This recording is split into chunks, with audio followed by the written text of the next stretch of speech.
ជំងឺរលាកទងសួតសង្ខេបពីកាយវិភាគវិទ្យារបស់សួតគឺជាសរីរាង្គស្ថិតនៅក្នុងប្រអប់ទ្រូងត្រូវបានរុំព័ទ្ធដោយឆ្អឹងជំនីហើយចែកចេញជាពីរគឺសួតស្ដាំនិងសួតឆ្វេងដែលសួតខាងឆ្វេងមាន2ខ្លែបរីឯសួតខាងស្ដាំមាន3ខ្លែបសួតនីមួយៗមានបែងចែកចេញជា10អង្កត់បន្តទៀតសួតមានតួនាទីសម្រាប់ផ្លាស់ប្ដូរខ្យល់អុកស៊ីសែនពីមជ្ឈដ្ឋានខាងក្រៅមកក្នុងខ្លួនហើយបញ្ចេញជាតិពុលពីក្នុងខ្លួនមកក្រៅវិញដូចជាឧស្ម័នកាបូនិកឬសារធាតុមួយចំនួនតាមរយៈការដកដង្ហើមចេញនិយមន័យទងសួតគឺជាសរីរាង្គភ្ជាប់ពីផ្លូវដង្ហើមផ្នែកខាងលើ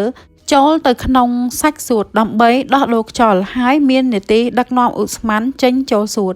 ដូចនេះការរលាកទងសួតគឺជាការរលាកនៅនឹងទងសួតដែលអាចធ្វើឲ្យបាត់បង់មុខងាររបស់ទងសួតរោគសញ្ញាកាលណាទងសួតរលាកវាអាចឡើងហើមរួមជាមួយកើនឡើង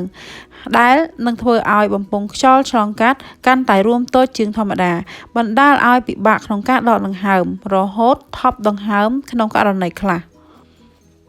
ចំណែកសញ្ញាខុសប្រក្រតីនៃជំងឺរលាកទងសួតមានដូចជាឈឺទ្រូងហត់ក្តៅខ្លួនក្អកនិងហៀរសម្បោរមូលហេតុនិងកត្តាប្រឈមមូលហេតុនៃជំងឺរលាកទងសួតដែលគេជួបជាញឹកញាប់មានដូចជា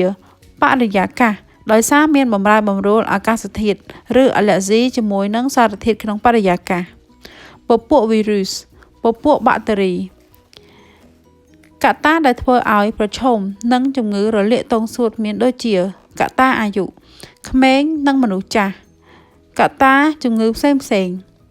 ដូចជាជំងឺខ្សោយផ្លូវដង្ហើមជំងឺបេះដូងជំងឺទឹកនោមផ្អែមការជក់បារីការធ្វើរោគវិនិច្ឆ័យនៃជំងឺរលាកទងសួតត្រូវពឹងផ្អែកលើរោគសញ្ញាគ្លីនិករបស់អ្នកជំងឺដូចជាហត់ភ្លាមដោយសារទងសួតហើមនិងរួមតូចករណីរលាកដោយសារមេរោគមានសញ្ញាក្តៅខ្លួនហៀរសម្បោរនិងក្អកក្នុងករណីជំងឺកើតលើកុមារនោះគេអាចស្ដាប់សំឡេងនៅពេលដកដង្ហើមបានដោយប្រើប្រាស់ត្រចៀកផ្ទាល់ឬក៏ប្រើឧបករណ៍ stethoscope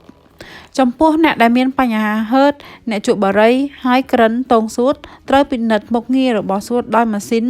spirometry ដើម្បីរកមើលទំហំទងសួតនិងកម្រិតនៃការត្បៀត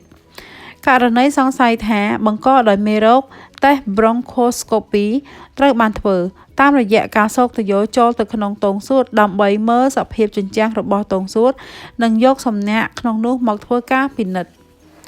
ការព្យាបាលនិងដំបូន្មានគោលបំណងក្នុងការព្យាបាលមានពីរសំខាន់ព្យាបាលតាមរោគសញ្ញាដោយកាត់បន្ថយអាការៈហត់ព្យាបាលតាមមូលហេតុបង្កករណីរលាកទងសួតដោយអាឡែស៊ីអាចប្រើប្រាស់ថ្នាំបំបាត់អាឡែស៊ីរីឯករណីរលាកទងសួតដោយមេរោគត្រូវប្រើប្រាស់ថ្នាំសម្លាប់មេរោគករណីរលាកទងសួតដោយសារអាឡែស៊ីអ្នកជំងឺត្រូវបានណែនាំទម្លាប់ពាក់ម៉ាស់ពេលចេញក្រៅជៀសវាងទៅកន្លែងដែលមានបរិយាកាសមិនល្អជៀសវាងផឹកទឹកកកទឹកត្រជាក់ជៀសវាងបរិភោគអាហារហឹរត្រូវត្រឡប់មកជួបគ្រូពេទ្យវិញក្រោយព្យាបាលជា1 ទៅ 3 ខែករណីរលាកដោយសារមេរោគអ្នកជំងឺត្រូវបានណែនាំឲ្យពាក់ម៉ាស់ដើម្បីការពារការឆ្លងមេរោគទៅអ្នកដទៃរីឯសមាជិកគ្រួសារឬអ្នកថែរក្សាគួរពាក់ម៉ាស់ដើម្បីការពារការឆ្លងជៀសវាងពីអ្នកដែលមានជំងឺនេះដើម្បីការពារការឆ្លងមេរោគឡើងវិញផលវិបាកនិងការការពារករណីមិនបានទទួលការព្យាបាលឲ្យបានត្រឹមត្រូវទងសួតអាចវិវត្តទៅរកភាពក្រិននៅពេលចាស់ដើម្បីការពារជំងឺរលាកទងសួតគួរមានវិធានការដូចខាងក្រោមគួរពាក់ម៉ាស់នៅរាល់ពេលដែលប្រឈមជាមួយនឹងបរិយាកាសមិនល្អឬការផ្លាស់ប្ដូរអាកាសធាតុពាក់ម៉ាស់នៅពេលជួបប្រស្រ័យទាក់ទងជាមួយអ្នកជំងឺរលាកផ្លូវដង្ហើមបញ្ឈប់ការជក់បារីចាអត្ថបទនេះបកស្រាយដោយសាស្ត្រាចារ្យរងនីចន្ទទី